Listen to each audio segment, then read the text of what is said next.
Welcome to my YouTube channel. आज हम discuss करने जा रहे हैं नीट के प्रीवियस ईयर के मोस्ट इंपोर्टेंट एमसीक्यूज के बारे में। सबसे पहला क्वेश्चन है, ड्यूरिंग रीपोलराइजेशन ऑफ नर्व्स, जब नर्व्स हमारी रीपोलराइज होती हैं उस समय क्या होता है। पहला ऑप्शन है K plus gate close and Na plus gate open. क्या जो है K प्लस गेट क्लोज रहता है और Na प्लस गेट ओपन रहता है, या फिर Na plus channel are close and K plus channel are open, या फिर Na प्लस चैनल का चैनल जो होता है वो बंद रहता है और K प्लस चैनल जो होता है वो खुला रहता है, या फिर दोनों चैनल जो होते हैं वो दोनों ही खुले रहते हैं, या फिर दोनों ही चैनल बंद होते हैं। During repolarization of the nerves means जब हमारी नर्व्स होती है वो रिपोलराइज करती हैं उस समय क्या होता है, Na प्लस चैनल क्लोज्ड होता है और K प्लस चैनल जो होता है वो कैसा होता है, ओपन होता है। This question is very important for the purpose of NEET, so the correct answer is B.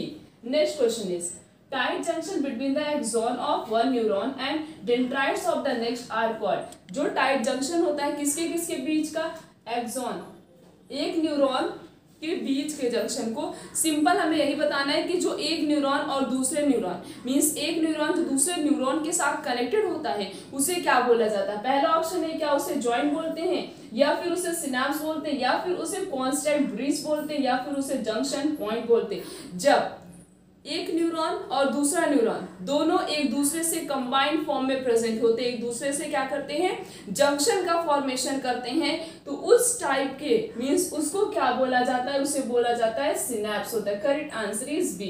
Next question is, resting potential of a nerves is. जो हमारा नर्व्स होता है वो रेस्ट करता है मींस अभी उसमें कोई भी चीज जनरेट नहीं हो रही है, वो रेस्टिंग पोजीशन पे है, तो रेस्टिंग पोटेंशियल कितना होता है हमारे नर्व्स का।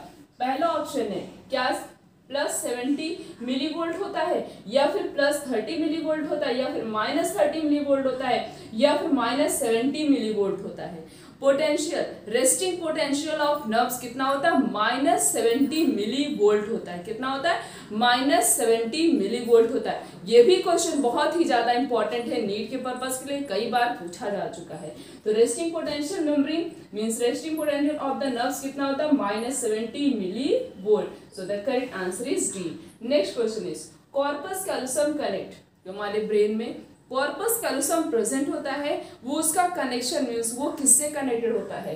क्या वो दो सेरिब्रल हेमिस्फीयर से कनेक्ट होता है, या फिर दो ऑप्टिक नर्व से कनेक्टेड होता है, या फिर दो ऑल्फैक्टरी लोब से कनेक्टेड होता है, या फिर वो ऑप्टिक चिज्मा से कनेक्टेड होता है। जो हमारा कॉर्पस कैल्शियम होता है वो किससे कनेक्टेड होता है, दो सेरिब्रल हेमिस्फीयर से कनेक्टेड होता है। किससे कनेक्टेड होता है, दो सेरिब्रल हेमिस्फीयर से होता है। Correct answer is a. The next question is, if corpus callosum is removed in mammalian brain, then what will affect it? अगर कॉर्पस कैल्शियम को मैमल की ब्रेन से रिमूव कर दिया जाए, हटा दिया जाए, तब क्या होगा।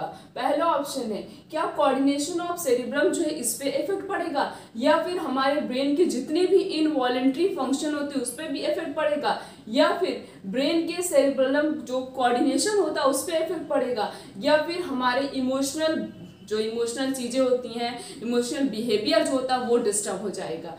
अगर कॉर्पस कैल्शियम को ब्रेन से, मैमिलियन ब्रेन से रिमूव कर दिया जाए तब क्या होगा, कोऑर्डिनेशन ऑफ सेरिब्रम पे बहुत ही ज्यादा इफेक्ट पड़ेगा। मींस ब्रेन का जो सेरिब्रम पार्ट होता है उसके फंक्शन, वो जितने भी फंक्शन को कंट्रोल करता होगा वो सारे फंक्शन प्रॉपरली कंट्रोल नहीं हो पाएंगे अगर कॉर्पस कैल्शियम को मैमिलियन मैमल्स के ब्रेन से रिमूव कर दिया जाए। सो the correct answer is a.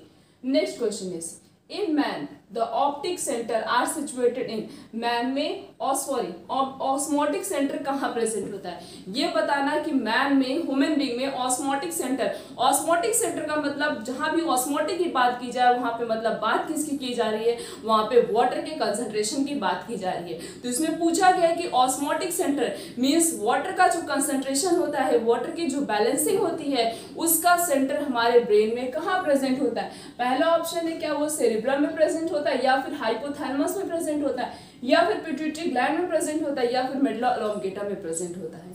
किस में प्रेजेंट होता है, हाइपोथैलेमस में प्रेजेंट होता है।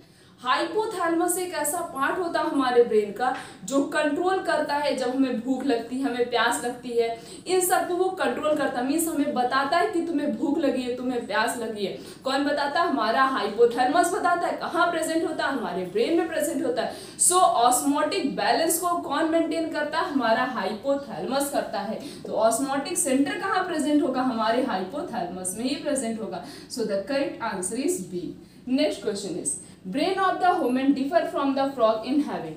ह्यूमन ब्रेन और फ्रॉग बोला जाता है, पढ़ के आए हो क्लास 11th में स्ट्रक्चर ऑर्गेनाइजेशन इन एनिमल्स में, कि फ्रॉग और ह्यूमन बीइंग का जो भी फंक्शन होता है, मीन्स डाइजेशन से लेकर और भी जो फंक्शन वो दोनों परफॉर्म करते, लगभग दोनों का फंक्शन सेम होता है। डाइजेशन भी लगभग सेम होता है। अगर हम डाइजेशन पढ़ ले ह्यूमन बीइंग, टीचर बोलता है कि अगर बच्चों आपने डाइजेशन पढ़ा है ह्यूमन बीइंग का, तो फ्रॉग का डाइजेशन पढ़ने में आपके लिए बहुत ईजी होगा। क्यों बोलता है? क्योंकि दोनों का आपस में कनेक्शन होता है, बहुत सारी पॉइंट मतलब मैच करती हैं बहुत सारी चीजें।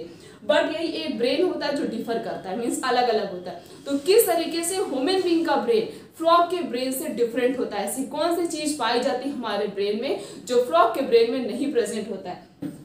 पहला ऑप्शन है, क्या हमारे पास लार्ज ऑल्फैक्टरी लोब्स प्रेजेंट होते हैं, या फिर हमारे पास स्मॉल, हमारा हाइपोथैलेमस स्मॉल होता है, या फिर हमारा सेरिब्रम स्मॉल होता है, या फिर हमारे पास कॉर्पस कैल्शियम प्रेजेंट होता है। बच्चों हमेशा याद रखना एक पॉइंट कि कॉर्पस कैल्शियम सिर्फ और सिर्फ मैमल की ब्रेन में प्रेजेंट होता है और किसी भी ऑर्गेनिज्म के पास कॉर्पस कैल्शियम नहीं प्रेजेंट होता है। तो किस तरीके से ह्यूमन का ब्रेन फ्रॉग के ब्रेन से डिफर होता है कि हमारे ब्रेन के पास कॉर्पस कैल्शियम प्रेजेंट होता है, बट फ्रॉग के ब्रेन के पास कॉर्पस कैल्शियम नहीं प्रेजेंट होता। सो the correct answer is D.